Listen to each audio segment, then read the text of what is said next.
आज हम जिस दुनिया में रह रहे हैं वह तकनीक और विकास से भरी हुई है, लेकिन इसकी शुरुआत लाखों साल पहले हो चुकी थी। तब न कोई शहर थे, न घर और न ही कोई टेक्नोलॉजी। उस समय केवल जंगल और खतरनाक जानवर थे, जहां हमारे पूर्वजों के जिंदगी का एक ही मकसद था, किसी तरह जिंदा रहना। हमारे पूर्वजों का जीवन किसी रोमांचक फिल्म से कम नहीं था। हर दिन एक नया संघर्ष, हर रात एक नया डर। उस समय इंसान और जानवरों में कोई खास फर्क नहीं था। दोनों ही प्रकृति के सहारे जीते थे, लेकिन एक चीज इंसान को सबसे अलग बना रही थी, उसकी बुद्धि। यही वह गुण था जिसने इंसान को बाकी जीवों से अलग किया और उसे सभ्यता की ओर बढ़ाया। धीरे धीरे उसने आग जलाना सीखा, औजार बनाए और शिकार करना शुरू किया। यह वही दौर था जब इंसान का सफर असली मायनों में शुरू हुआ। लेकिन यह सफर इतना आसान नहीं था।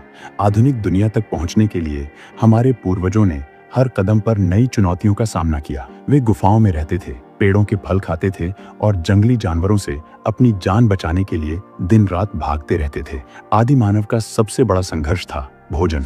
शुरू में आदि मानव ज्यादातर समय पेड़ों पर रहते थे और हर आदि मानव अपने भोजन के लिए दिन भर जंगल में इधर उधर भटकता था। शुरुआत में वह जंगलों में भटककर कंद मूल और फल फूल खाकर जिंदा रहता था, लेकिन यह हमेशा सुरक्षित नहीं था, क्योंकि जंगलों में कई जहरीले फल भी होते थे जिनसे बचना जरूरी था। धीरे धीरे उसने महसूस किया कि मांस ज्यादा पोषण देता है और ज्यादा समय तक पेट भरा रखता है। यहीं से शुरू हुआ शिकार का सफर। समय के साथ साथ वह पेड़ों से नीचे उतरने लगे, क्योंकि आकाश में बिजली और भारी बारिश उन्हें पेड़ों पर असुरक्षित महसूस कराते थे। लेकिन फिर वह वक्त आया जब वह पेड़ों से निकलकर गुफाओं में शरण लेने लगे। कई आदिमानवों ने पहाड़ियों को ढूंढकर वहां गुफाओं में अपना घर बना लिया, जिसके सबूत आज भी विश्व के अनेक स्थानों पर मिलते हैं। अपने शुरुआती दौर में जंगली जानवरों की तरह आदिमानव भी अपना जीवन व्यतीत करते थे। जीव जंतुओं की तरह ही वह प्रकृति पर निर्भर थे, यानी जो भी उन्हें मिल जाता वह उसे खा लेते। आदिमानव जंगली जानवरों से डरते। खराब मौसम, आंधी तूफान और कड़ी धूप की वजह से आदिमानव का जीवन ज्यादा कठिनाइयों से भरा होता था। उनका डरना भी स्वाभाविक था, क्योंकि उनके पास कोई भी हथियार व समझ नहीं थी जिससे कि वे अपनी सुरक्षा कर सके। बिना हथियारों के शिकार करना आसान नहीं था। आदिमानव ने पत्थरों और लकड़ियों से औजार बनाए, जिससे वह छोटे जानवरों का शिकार कर सके। यह उसकी पहली बड़ी जीत थी, क्योंकि अब उसके पास भोजन का एक नया स्रोत था। धीरे धीरे आदिमानव पत्थर की सहायता से खुदाई और शिकार करने लगे। मजबूत चमड़ी वाले जानवरों और लकड़ी को काटने के लिए नुकीले पत्थर का इस्तेमाल करते थे। आदिमानव ने सबसे पहले कुल्हाड़ी बनाई, जो कि आदिमानव के लिए बहुत बड़ी उपलब्धि थी। ऐसे ही धीरे धीरे पत्थर की सहायता से बहुत सारे औजार बनाने लगे। इस समय की सभ्यता आदिमानव का पाषाण काल कहलाया। शायद आज के दौर में हम आग को एक साधारण चीज मानते हैं, लेकिन हमारे पूर्वजों के लिए यह किसी चमत्कार से कम नहीं थी। जंगलों में जब बिजली गिरती थी तो पेड़ों में आग लग जाती थी। शुरुआत में आदिमानव इससे डरता था। आदिमानव अधिकतर जंगलों में आग लगा देते थे, परंतु उन्हें समझ नहीं आता था कि यह क्या चीज है। आदिमानव आग को सबसे खतरनाक जानवर समझते थे, क्योंकि आग से जंगल के सभी जानवर, चाहे वो शेर हो या हाथी हो, सब डरते थे। एक बार आदिमानव ने यह गौर किया कि आग पानी के संपर्क में आते ही नष्ट हो जाती है। फिर आदिमानव आग से बचने के लिए नहरों और तालाबों की तरफ भागते थे। आदिमानव ने पत्थरों को आपस में रगड़कर खुद आग जलाने की तकनीक सीखी। यह एक क्रांतिकारी मोड़ था, जिसने उसके जीवन को पूरी तरह से बदल दिया। आग होने के कारण वह खुद को काफी सुरक्षित महसूस करते थे और साथ ही मांस को भी आग की मदद से खाने लगे। क्योंकि अब हर रोज इंसानों को स्वादिष्ट भोजन मिलने लगा था, तो उसके दिमाग में काफी वृद्धि हो रही थी। लेकिन धीरे धीरे उसने यह समझा कि आग उसे गर्मी दे सकती है, शिकार किए गए मांस को पका सकती है और खतरनाक जानवरों से बचा सकती है। आदिमानव अब जलती हुई लकड़ी के मशाल लेकर रात को भी कार्य करने लगे थे। आदिमानव के शुरुआती जीवन में कोई व्यवस्थित भाषा नहीं थी, न कोई शब्द थे और न कोई व्याकरण, लेकिन फिर भी उसे अपने समूह के सदस्यों को यह बताना होता था कि भोजन कहाँ मिला, खतरा कहाँ है या कब शिकार पर जाना है। इसके लिए वह इशारों और आवाजों का इस्तेमाल करता था। शुरुआत में आदिमानव ने हाथों और चेहरे के भावों का इस्तेमाल किया। धीरे धीरे उसने ध्वनियों का उपयोग करना शुरू किया। जब कोई खतरा होता तो वह जोर से चिल्लाता, जब उसे भोजन मिल जाता तो वह अलग तरह की आवाज निकालता। जैसे जैसे समूह बड़े हुए, एक व्यवस्थित भाषा की जरूरत महसूस हुई।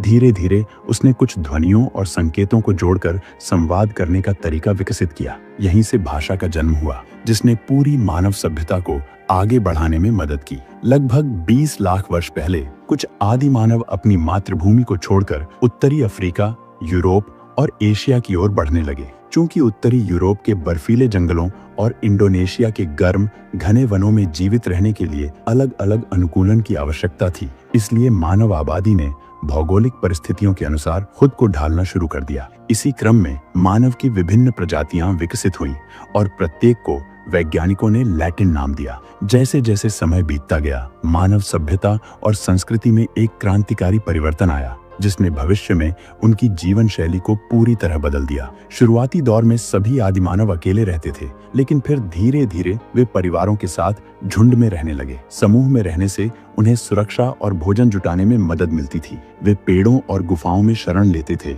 और प्रकृति के संसाधनों पर निर्भर रहते थे। धीरे धीरे आदिमानव ने कठिन परिस्थितियों से बचने के लिए नए तरीके अपनाने शुरू किए। अब उन्हें प्राकृतिक आपदाओं और जंगली जानवरों का उतना भय नहीं था। हालांकि वे अभी भी कपड़े नहीं पहनते थे, लेकिन समय के साथ उन्होंने जानवरों की खाल को कपड़ों की तरह पहनना सीख लिया, जिससे वे ठंड और अन्य मौसमीय प्रभावों से खुद को बचा सके। कुछ आदि मानव पहाड़ी इलाकों को छोड़कर मैदानी क्षेत्रों में बसने लगे, लेकिन यहाँ उनके पास रहने के लिए कोई स्थायी घर नहीं था। उनका जीवन अभी भी संघर्षपूर्ण था और वे अभी भी पेड़ों पर ही रहते थे, लेकिन धीरे धीरे उन्होंने इन्हीं पेड़ों की लकड़ियों से घर बनाना सीख लिया। समय बीतने के साथ आदि मानवों ने घर बनाने की कला में महारत हासिल कर ली। जैसे जैसे इन घरों की संख्या बढ़ती गई, वैसे ही छोटे छोटे गांव और बस्तियों का निर्माण होने लगा। अब सभी आदि मानव मिलजुल कर रहने लगे थे, जिससे उन्हें न तो खाने की समस्या हुई और न ही जंगली जानवरों का डर सताता था। सर्दियों के मौसम में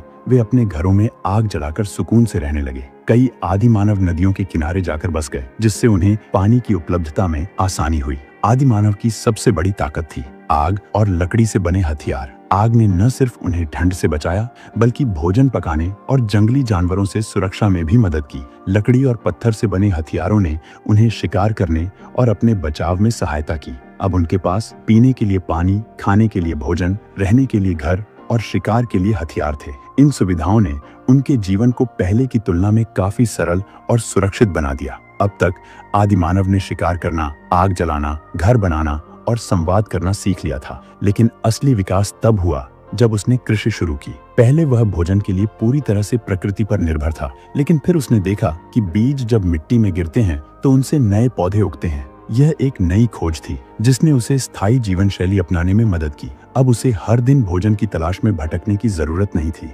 उसने खेतों में फसलें उगानी शुरू की और जानवरों को पालने लगा। यही वह समय था जब गांवों और बस्तियों का जन्म हुआ और आगे चलकर इन्हीं से शहरों और महान सभ्यताओं की नींव रखी गई।